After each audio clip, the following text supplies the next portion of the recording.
વિશ્વ ચકલી દિવસ નિમિત્તે પાટણના અંબેધામ રોડ પર આવેલા યસ હોમ્સ કોમ્પ્લેક્સ ખાતે મોતીબા ફાઉન્ડેશન દ્વારા પક્ષી સંરક્ષણ અને પર્યાવરણ જાગૃતિનો પ્રશંસનીય કાર્યક્રમ યોજવામાં આવ્યો હતો।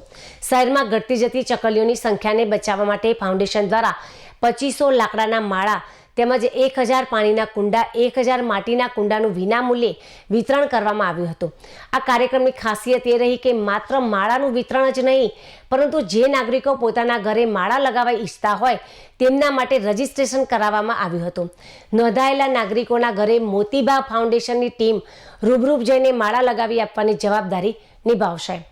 આ સેવા કાર્યને સફળ બનાવવા માટે મહેન્દ્રભાઈ રાજગોર તેમજ જનકસિંહ ગોહિલ, ગોપાલભાઈ રાઠોડ, અમિત રાવલ, મનીષ પટેલ, દર્શન ભટ્ટ તેમજ જિગ્નેશભાઈ પ્રજાપતિ અને હસમુખભાઈ વાઘેલા સહિતના સેવાભાવી કાર્યકરોએ જહેમત ઉઠાવી હતી।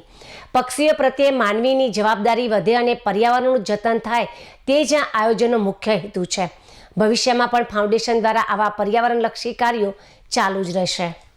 બદામનાથ વિસ્તારમાં વિતરણ કરેલ તેમજ લાકડાના માળા માટે રજીસ્ટ્રેશન કરેલ કે જે અમારી ટીમ ઘરે ઘરે જઈ અને આ લાકડાના માળા લગાવી દેશે, એનું રજીસ્ટ્રેશન કરેલ। અમે અંદાજિત 1000 માટીના માળા અને પાણીના કુંડા 1000નું વિતરણ કરેલ।